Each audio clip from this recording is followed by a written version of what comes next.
Samajwadi party के अध्यक्ष और उत्तर प्रदेश के पूर्व मुख्यमंत्री अखिलेश यादव ने शनिवार को विपक्षी दलों के इंडिया गठबंधन में सीटों के बंटवारे को लेकर के कहा कि सूर्य के उत्तरायण में आते ही फैसले हो जाएंगे। सपा प्रमुख शनिवार को बलिया जिले के बिसुकिया गांव में संवाददाताओं से बातचीत कर रहे थे। Indian alliance development inclusive alliance में सीट बंटवारे सहित अन्य फैसलों को लेकर के पूछे गए सवालों के जवाब में उन्होंने कहा कि सपा अन्य दलों के साथ मिलकर बहुत जल्द फैसला ले लेगी। सूर्य को उत्तरायण में आने दो, सूर्य के उत्तरायण में आते सभी फैसले हो जाएंगे। गौरतलब है कि मकर संक्रांति से सूर्य उत्तरायण होता, उन्होंने जोर देकर के कहा कि इंडिया गठबंधन में सपा पूरी जिम्मेदारी के साथ गठबंधन में किसको क्या जिम्मेदारी दी जाएगी ये बहुत जल्द जानकारी दे दी जाएगी। अखिलेश यादव ने दावा किया कि एक बात तो साफ है कि उत्तर प्रदेश ही नहीं बल्कि देश की जनता भाजपा को हटाना चाहती है। उन्होंने सत्तारूढ़ भाजपा पर आरोप लगाते कहा कि प्रधानों का बजट का पैसा काट करके विकसित भारत का सपना पूरा नहीं कर सकते हैं। जहां तक गठबंधन का सवाल है, गठबंधन में पूरी जिम्मेदारी के साथ समाजवादी पार्टी साथ है।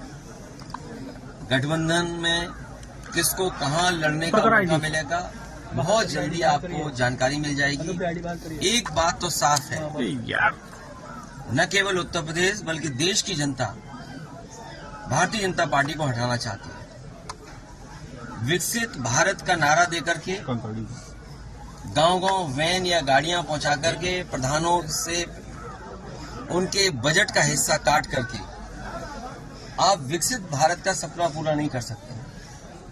जो आपके घोषणा पत्र रहे, जो आपने संकल्प जनता के बीच में रखे, वो आखिरकार आधे अधूरे क्यों हैं? अगर विकसित भारत बने, क्या हमारे किसान की आय दोगुनी नहीं होगी? जो घर बैठा नौजवान है वो बेरोजगार है, उसको नौकरी या रोजगार मिलेगा कि नहीं मिलेगा? राम मंदिर को लेकर के चुनावी लाभ उठाने की चर्चा पर उन्होंने कहा कि धर्म राजनीति का हिस्सा नहीं हो सकता। भाजपा को किसानों की आय दोगुनी हुई कि नहीं हुई, युवाओं को रोजगार मिला या नहीं मिला, इन सवालों का जवाब देना पड़ेगा। सपा प्रमुख ने कहा कि चूंकि भाजपा के पास इन सवालों का जवाब नहीं, इसलिए वो धर्म के पीछे छिप जाती है। राम मंदिर में रामलला के प्राण प्रतिष्ठा समारोह में शामिल होने को लेकर के पूछे जाने पर उन्होंने कहा कि भाजपा के लोग कहें कि जिसके पास निमंत्रण होगा वही जाएगा। हमारा पक्ष है कि भगवान जब बुलाएंगे तो भाजपा भी नहीं रोक पाएगी। हमारा मन करे देखने को तो क्या हमें कोई रोक पाएगा? भाजपा कैसे तय कर सकती है ये बात, किसको बुलाना है किसको नहीं बुलाना है? इसका मतलब भगवान श्री राम की तरफ से नहीं बुलावा है, ये भाजपा की तरफ से बुलावा है। प्रधानमंत्री पद की दावेदारी के सवाल का जवाब देते हुए उन्होंने कहा कि कभी कभी कम सीटों वाले भी प्रधानमंत्री बनते हैं, पर हमारे लिए मुख्य ये है कि भाजपा हारे। उन्होंने कहा कि सवाल ये नहीं है कि कौन किस पद पर बैठेगा।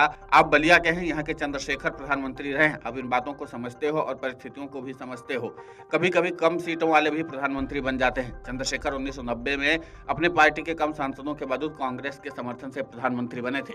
वीडियो डेस्क कमरुजाला.com। अगर आप ये वीडियो YouTube पर देख रहे हैं तो हमारे चैनल को सब्सक्राइब करें और बेल आइकन को दबाना ना भूलें। अगर आप Facebook पर ये वीडियो देख रहे हैं तो हमारे पेज को लाइक करें।